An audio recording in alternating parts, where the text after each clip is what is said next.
Hi అండి. Welcome back to our channel జ్యోతిష్ వంటశాల. ఈ రోజటి వీడియోలో బనానా కేక్‌ను ఎలా తయారు చేసుకోవచ్చో చూయిస్తున్నాను. ఈ బనానా కేక్‌ను తయారు చేసుకోవడానికి ముందుగా కావాల్సిన ఫ్లోర్స్‌నైతే జల్లించుకోవాలి. నేను 3 బనానాస్‌తో ఈ బనానా కేక్ చేస్తున్నాను కాబట్టి, నేను వేసుకుంటున్న కప్పుతో 2 కప్పుల మైదా పిండిని వేసుకున్నాను.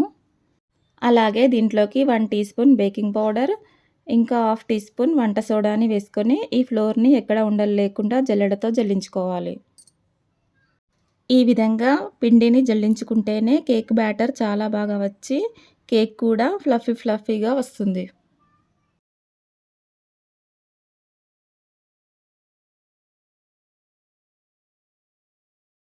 ఈ విధంగా జల్లించుకున్న తర్వాత జల్లెడలో మిగిలిన ఉండల పిండిని పక్కన పడేయాలి. ఇప్పుడు ఒక మిక్సర్ జార్ తీసుకొని 1 కప్పు షుగర్ వేసుకుంటున్నాను. నేను 2 కప్పుల మైదా పిండికి 1 కప్పు షుగర్‌ని వాడుతున్నాను ఇక్కడ.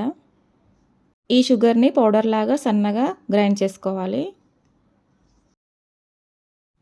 ఈ విధంగా గ్రైండ్ చేసుకున్న తర్వాత ఈ మిక్సీ జార్‌లోకి మనం ఏ కప్‌తోనైతే పిండిని కొలుచుకున్నామో అదే కప్‌తో 1 కప్ ఆయిల్‌ని వేసుకుంటున్నాను. నేనిక్కడ సన్‌ఫ్లవర్ ఆయిల్‌ని వాడుతున్నాను. ఆయిల్‌ని వేసుకున్న తర్వాత 2 ఎగ్స్‌ని కూడా వేసుకుంటున్నాను. ఎగ్స్ తినని వారు దీన్ని స్కిప్ చేసి ఎగ్స్ ప్లేస్‌లో కర్డ్‌ని కూడా వేసుకొని కేక్‌ని చేసుకోవచ్చు.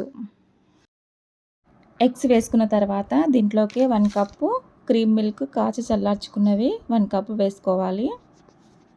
ఈ పాలను మొత్తంగా వేసుకోకుండా చివరికి కొన్ని ఉంచుకొని కేక్ బ్యాటర్ రెడీ చేసేటప్పుడు కేక్ బ్యాటర్ కన్సిస్టెన్సీ అడ్జస్ట్ చేసుకుంటూ మిల్క్‌ని యాడ్ చేసుకోవాలి. నెక్స్ట్ దీంట్లోకి 1 టీ స్పూన్ ఇలాచీ పౌడర్ వేసుకున్నాను. ఇంగ్రీడియెంట్స్ అన్నీ వేసుకున్న తర్వాత గ్రైండ్ చేసుకోవాలి. గ్రైండ్ చేసుకున్నాక చూస్తున్నారుగా ఈ విధంగా వచ్చింది కన్సిస్టెన్సీ. నెక్స్ట్ మనం ఈ కేక్‌ని అరటిపళ్ళతో చేసుకుంటున్నాం కాబట్టి బాగా పండిన 3 అరటిపళ్ళను తీసుకొని ఈ విధంగా తొక్క తీసి కట్ చేసి పెట్టుకున్నాను. ఈ అరటిపళ్ళు అనేటివి ఎంత బాగా మగ్గితే ఈ కేక్ టేస్ట్ కూడా అంత బాగా వస్తుంది. ఈ అరటి ముక్కలను ఒక మిక్సింగ్ బౌల్‌లో వేసుకున్న తర్వాత ఒక ఫోర్క్ తీసుకొని ఈ విధంగా స్మాష్ చేసుకోవాలి.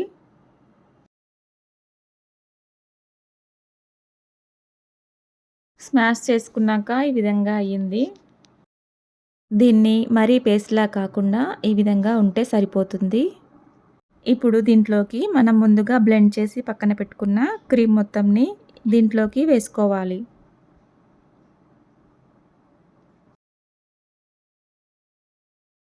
ఈ విధంగా క్రీమ్ మొత్తం వేసుకున్న తర్వాత ఈ బ్యాటర్‌ని మొత్తం ఒకసారి బాగా కలుపుకోవాలి.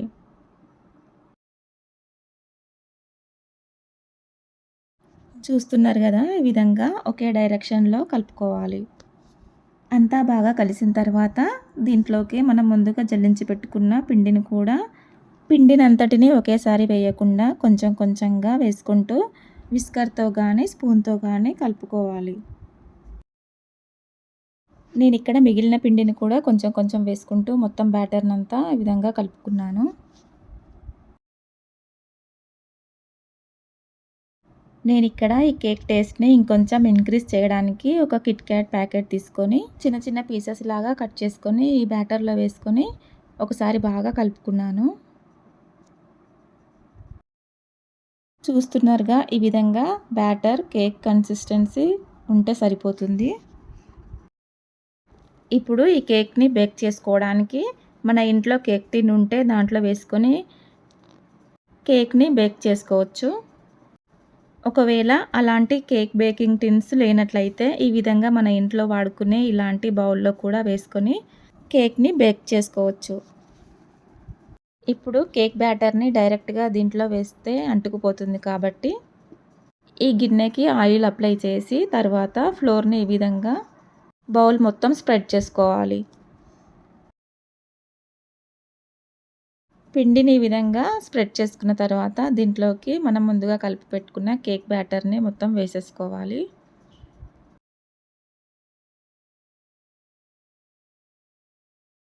కేక్ బ్యాటర్‌ని కూడా మొత్తం వేసుకున్న తర్వాత దీంట్లోపల ఎయిర్ గ్యాప్స్ లేకుండా ఒకసారి ఈ విధంగా ట్యాప్ చేసుకోవాలి. ఇప్పుడు ఈ కేక్‌ని బేకింగ్ చేసుకోవడానికి స్టవ్ వెలిగించుకొని ఒక పెద్ద సిల్వర్ బగోనీని స్టవ్ పైన పెట్టుకోవాలి. ఈ బగోనీలోకి సాల్ట్‌ని గానీ, లేకపోతే ఈ విధంగా స్టాండ్ ఉన్నట్లయితే స్టాండ్ పెట్టుకొని ఫ్రీ హీట్ చేసుకోవాలి.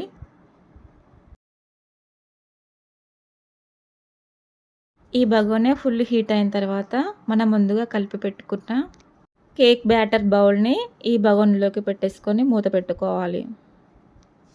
ఇప్పుడు ఈ cake baking process medium to haiku ఫ్లేమ్‌ని అడ్జస్ట్ చేసుకుంటూ 30-40 మినిట్స్ పాటు బేకింగ్ చేసుకోవాలి. ఇక్కడ నేను 40 మినిట్స్ తర్వాత మూత తీసి చూసాక ఈ విధంగా అయ్యింది. ఇప్పుడు దీన్ని చెక్ చేసుకోవడానికి ఈ విధంగా టూత్ పిక్‌తో గానీ, లేకపోతే ఫోర్క్‌తో గానీ ఒకసారి గుచ్చి చూస్తే తడిగా ఉన్నట్లయితే ఇంకో 5 మినిట్స్ పాటు బేక్ చేసుకోవాలి. నాకిక్కడ టూత్ పిక్‌కి ఏమీ అంటుకోకుండా బాగా వచ్చింది. ఈ కేక్ కూల్ అయిన తర్వాత చూస్తున్నారు గదండీ! ఈ విధంగా ప్లేట్ పెట్టుకొని కేక్ బౌల్‌ని ఈ విధంగా రివర్స్ తిప్పితే నాకు కేక్ వచ్చేసింది. కేక్ అయితే ఎక్కడ మాడకుండా మంచి బ్రౌనిష్ కలర్‌లో మెత్తగా ఫ్లఫీగా కేక్ వచ్చింది. మీరు కూడా ఎప్పుడైనా ఇంట్లో బనానాస్ ఉన్నట్లయితే ఈ విధంగా ఒకసారి ట్రై చేయండి. బనానాస్ తినని పిల్లలు ఎవరైనా ఉంటే పిల్లలకు తెలియకుండా ఈ విధంగా కేక్‌ని రెడీ చేసి పెట్టండి. చాలా ఇష్టంగా తింటారు. ఈవినింగ్స్ టైమ్స్‌లో స్నాక్ కిందకు ఈ విధంగా కేక్‌ని తయారు చేయండి. అలాగే స్కూల్‌కి వెళ్ళే పిల్లలకైతే ఈ విధంగా స్నాక్స్ కింద కట్ చేసి పిల్లల లంచ్ బాక్స్‌లో పెట్టండి. పిల్లలు ఇష్టంగా తినేస్తారు.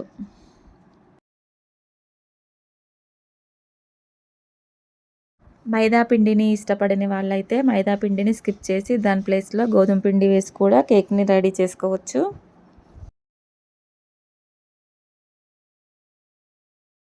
చూసారు కదండీ! ఈ బనానా కేక్ వీడియో మీకు నచ్చిందా? ఈ వీడియో మీకు నచ్చినట్లయితే మీ విలువైన కామెంట్స్‌ని కామెంట్ సెక్షన్‌లో కామెంట్ చేయండి. ఇలాంటి మరిన్ని వీడియోస్ మీకు కావాలంటే ఈ వీడియోని లైక్ చేసి, షేర్ చేసి, సబ్స్క్రైబ్ చేసుకోండి.